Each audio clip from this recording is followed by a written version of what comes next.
Hi, I'm Lin. And I'm Leo. Welcome back to Yoga with Lin and Leo. Welcome to day 2 of improving your Halasana. So you will need some equipment for this. You can see how we set up the equipment here. Yesterday we explained in a little more detail. 4 foam pads is the basic equipment. You will need a rolled blanket, a 5th foam pad for a launch pad, and a couple of bricks. So quite a lot of equipment. If you need to take your feet to the seat of a chair in Halasana, Plow Pose, then do have yourselves a chair. Again, if you were watching yesterday's video, day 1's video that is, then you will be able to see how the chair is used. Okay, so on your mat you'll be familiar with Adho, Mukha, but we're going to lift the heels this time. Yesterday or the previous video we were lifting the balls of the feet, so this time you can use the rolled blanket for that. Adho, Mukha. So the benefit of having the heels slightly higher will help you to understand the lift of the back of the pelvis, the lift of the back of the leg. So go and see that you continue lifting through the center of the leg, but also now being sure that the back of the pelvis works towards the leg side. So the back of the pelvis, you have to see that you push this bony structure so strongly towards the back of the leg. So this is a very important action to connect with your front body, and remember this is the center of direction. This is where we get the support for the spine, where we're trying to go up into our inversions. So be in this position, pressing into your palms and being sure that the dorsal spine, that is between the shoulder blades, is moving deeply in. Just look forward for a moment so that you get more of an action in the dorsal spine. So keep that attention forward as you walk or you jump the legs towards the hands. Come into Uttanasana. So coming into the Uttanasana action, we're not going fully into Uttanasana today because we're going to come into it in a moment with a slight modification. So taking a breath in and coming up. Standing in Dandasana with the feet together. Just be there for a moment. Now lift the backs of the legs how we did in the Adho Mukha, and see that the legs, the bones are grounding, the soft tissue fibers lifting. You're lifting through the center of the body, rolling those shoulders back and down, and lifting the sternum and chest. And remember, when we get this wonderful opening in our body, we are in our mountain. This is mountain pose, Halasana, and we have to find that mountain within us, find that lovely breath, encouraging that breath to work through the body. Okay, so now you're in that nice blissful state, we're going to come into the next pose, Uttanasana. So you're going to put your heels onto your bricks. So it's slightly different this time. In the previous video we stood on the bricks. Now this time we're going to just put our heels on the bricks. Like this. So again, getting that upward lift. Now, if you find that we've lifted your floor away from you far too far, then do have something to put your hands onto. A couple of yoga bricks, or you can use a chair.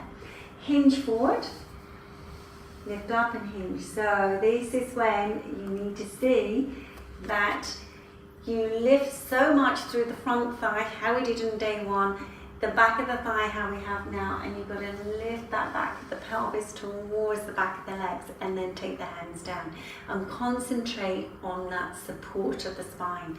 Every part of the spine needs to be supported through the soft tissue fiber. When you come to the upper back, it's slightly different, because what you want to do is to see that you get the broadness. So this broadness needs to come across the shoulder blades. So the shoulder blades need to be broad, but also moving towards the waist side. So you can see the change of the body, or you can sense the change of the body when you come into your Uttanasana in this way. If you can go a little bit further, then do take the hands a little bit more closer towards the feet. But for most people, this will be enough practice temporarily until you can move the hands back, maintaining these actions in the spine. Okay, now taking a breath in and coming up. Coming off of your support. Now we're coming into Malasana, and this is another action that gives you a very strong sense of direction, Garland pose. And this is a garland. You have to make that garland with your front body. So yesterday, or the previous video, we practiced Pachimottanasana to give us a little bit of strength and direction in that area, and today we're going to do Malasana.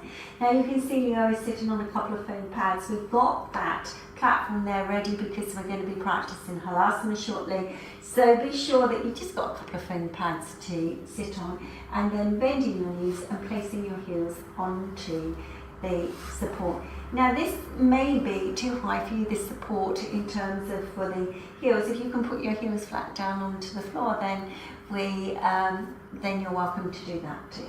Now launch yourself into this position and reach your arms forward. That's it.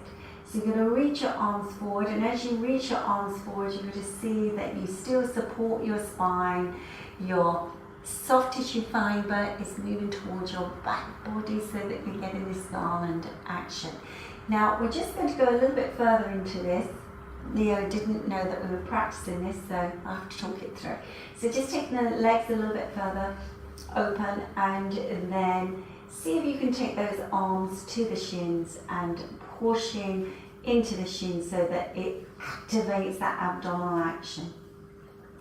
And this action is required so much for that control, the abdominal control, when you're kicking your legs up into handstands, into wrist balances, into your head balance. You need all of this launch and control.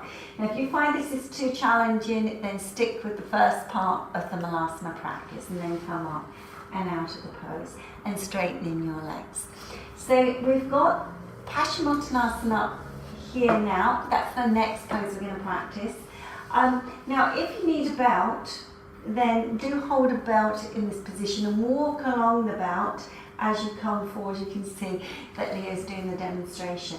But otherwise, put your hands beside your outer thighs, that's it. Now walk your hands forward. So you're in a Dandasana action with the legs, walking the hands forward, and you've got to try to get the Malasana action in this forward bend. So as you're in this forward bend, you've got to see that the thighs are drawing really back to the roots, and you're moving the lower abdomen towards the spinal side. Now, if you can hold on to your feet or your big toes, then do so. Now, lift the sternum, chest, so strong knees. So go and see that you lift up through the chest. So now it's a slightly different direction. The lower abdomen is supporting the spine, but now you've got to use those arms to lift the sternum, chest so much, coming into this pose. And remember, if you need to have a belt in this position to get this action of lifted, then do use one. Okay, and now release it. So we're going to put this all together now in our Halasana. We're going to bring the Halasana platform onto the mat. So we finish with this now, this rolled blanket, and we're going to jump into Halasana. So this is one we prepared earlier.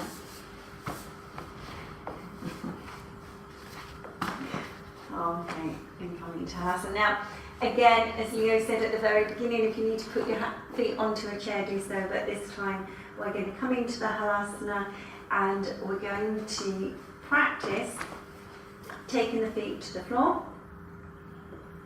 Good. And then support your spine. So what we have to understand here is that you're still getting the lift how we did practice yesterday on the chair. You've got to get that lift through the lower abdomen, lift the backs of the thighs up, and push your heels away from you. So you're going to see, yes, so you get that action. So as you push your heels away from you, you'll be able to take your hands a little bit further down your back. So see that you get that action. Use your hands to push the skin fibers in an upward direction. And again, push those thighs so strongly away from you. And this will give you a sense, again, of that direction. It is, as we said before, an upside down forward bend, very much similar to the Parapurnavasana but upside down. So eventually when we get onto our Savasana practice, you'll be able to lift from the center. Okay, so we're going to come out of our Malasana now. So just slowly rolling yourself down.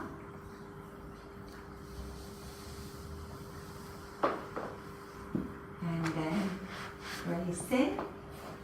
So always when you've been coming into an inversion, and Halasana is the start of our inversions, and we just take a few moments just for the blood pressures to just come back to balance and come back to normal. Just a couple of deeper breaths. And then when you are ready, then roll to your right side and come into a seated position. And then come up. And sitting in your Sukhasana. We hope you enjoyed watching our videos today. If you like the video, please do press on the like button and subscribe if you want to have more of our videos. We would always say though that these are a supplement to your practice. If you are wanting to do these more advanced poses like Halasana, it's always good to go to an Iyengar teacher, find one close to you by looking online. Thank you for joining us today. Namaste. Namaste.